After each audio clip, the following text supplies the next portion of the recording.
वंदे पुरुषोत्तम। परम प्रेम श्री श्री ठाकुर अनुकूल चंद्र इष्टाभूति को लेके जो विधान दिए हैं, आप लोगों के सामने उसको परिवेशन करने का प्रयास आरंभ किए हैं। आज आलोचना करेंगे इष्टाभूति करने का समय। ठाकुर विधान दिए हैं, प्रत्यह इष्टावृत्ति करने का जो प्रकृष्ट समय होता है ब्रह्म मुहूर्त या अति प्रत्युष। सज्जा त्याग के बाद शुचि शुद्ध होके जप ध्यान करना होता है। उसके बाद स्वतः अनुज्ञा पाठ करके तत्पर इष्टवृत्ति के जो अर्घ्य इष्ट के उद्देश्य से मंत्र पाठ पूर्वक निवेदन करना होता है। श्री श्री ठाकुर अनुकूल चंद्र अनुश्रुति ग्रंथ में बोले हैं, राते घूमिए जखन उठिस आराधना करे तखन इष्टवृत्तिर अर्घ्य दिए करिस यज्ञ संसाधन।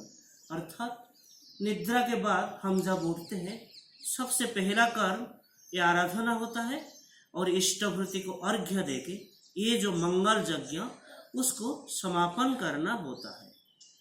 फिर ठाकुर बोले हैं, अरुण उसाय आगे ही करिस रात्रि सज्जार सकल त्याग यही रागटे अनुरागे करिस इष्टवृत्ति रजाग। अर्थात अरुण उषा जो होता है, अरुण मतलब वो जो सुबह उषा, अरुण उषा के जो काल होता है उससे पहले ही हमें रात्रि सज्जा त्याग करके फिर वही अनुराग के साथ इष्टवृत्ति यज्ञों को समापन करना है। उषा रागे उठबो जागे शौचे शीतल हवे जप ध्यान इष्टवृत्ति ते ईश्वर के आशीष लोगे। अर्थात उषा से पहले हमें जगना होगा और फिर शुचिपुत होके शौच स्नान करके शीतल होना होगा, फिर जप ध्यान करना होगा, फिर इष्टवृत्ति करके ईश्वर के आशीष लेना होगा। अब सवाल ये उठता है, जो उषा समय बोला गया है उषा समय किसको कहा जाता है? और ठाकुर बोले हैं उषा समय के बहुत पहले शौचांते नाम ध्यान करके ही इष्टवृत्ति करना होता है। खना वचन उसमें है, डाके पखी न छाड़े वैसा तारे ही खना बोले उषा। अर्थात पक्षी जब राव करता है लेकिन अपना बसा नहीं छोड़ता, उसी समय को ही उषा समय कहते हैं। श्री श्री ठाकुर बोले हैं, प्रत्यह इष्टवृत्ति करो अति प्रत्युष में बिना शर्त से यथाशक्ति जैसे तुम्हारी जुड़ता है वही देके ही उनके यथेच्छ व्यवहार के लिए तुम्हारी उपस्थित बुद्धि सजाग रहेगा। स्वतः संदीपनी सतर्क संदिशा से खुद को सुविनायित करके अनेक जंजाल हटा के चल पाओगे इस दुनिया में। और इस इष्टवृत्ति से जो या जिन लोगों ने तुमको विरत करेंगे, ठीक जानो वो लोग तुम्हारे शत्रु होते हैं। इसीलिए ठाकुर एक शब्द बोले हैं कि प्रत्युष।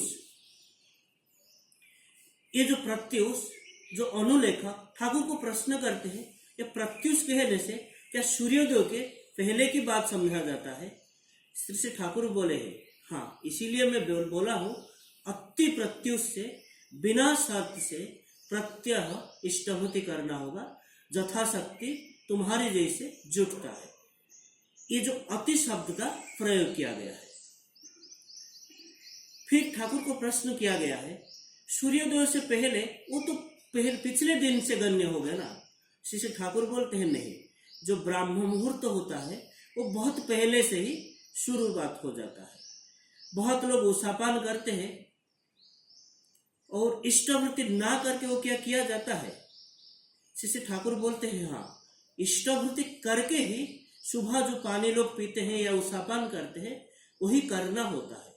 इष्टवृत्ति करने के बाद मनुष्य अनेक हद तक वाइटली एनरिच्ड जीवंत शक्ति में समृद्ध होता है। आलोचना प्रसंग में श्री श्री ठाकुर बोले हैं, गुरु को रोज प्रीति अवदान के स्वरूप भोज्य निवेदन करना ये जो प्रथा खूब ही अच्छा है और इससे शरीर और मन में एक युक्त आग्रह संदीप्त टान उनके प्रति आता है।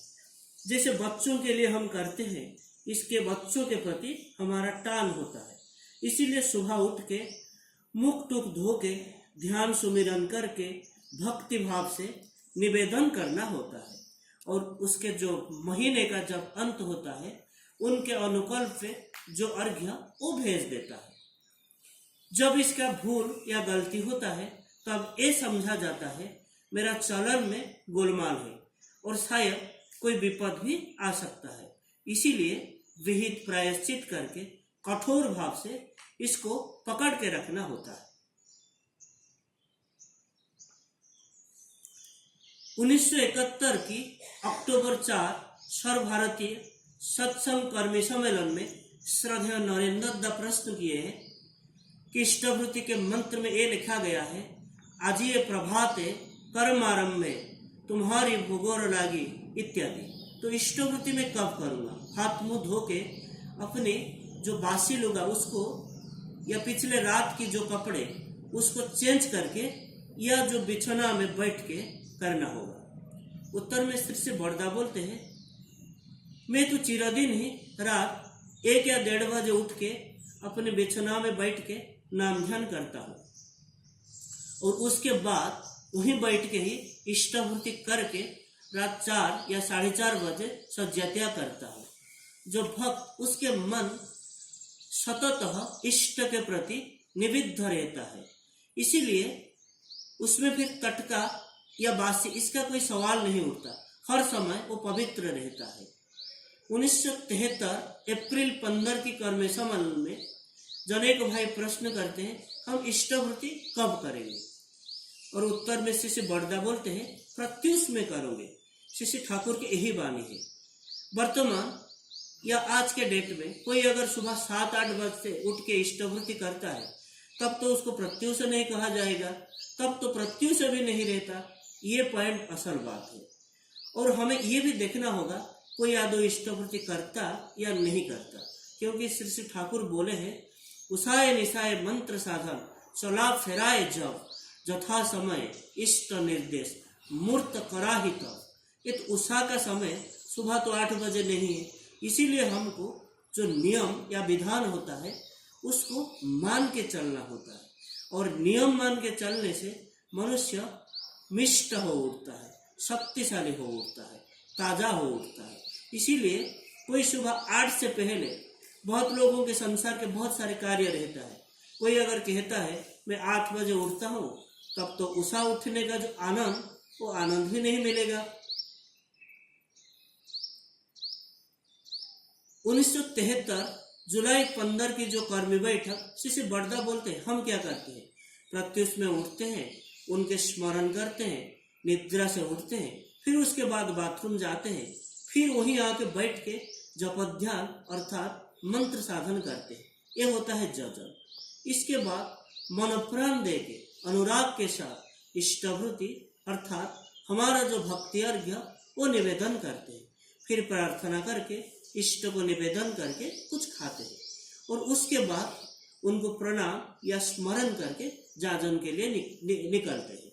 इसीलिए जो इष्टवृत्ति करने का जो समय है उसके एक सुस्पष्ट धारणा परम प्रेम श्री ठाकुर परम पूज्यपाद श्री बड़दा हम लोगों को दिए हैं। इसीलिए इष्टवृत्ति को पवित्र भाव से शुद्ध पुत्र होकर प्रत्युष में निवेदन करना होता है, अन्न जल इत्यादि ग्रहण करने से पहले। आज के लिए इतना ही।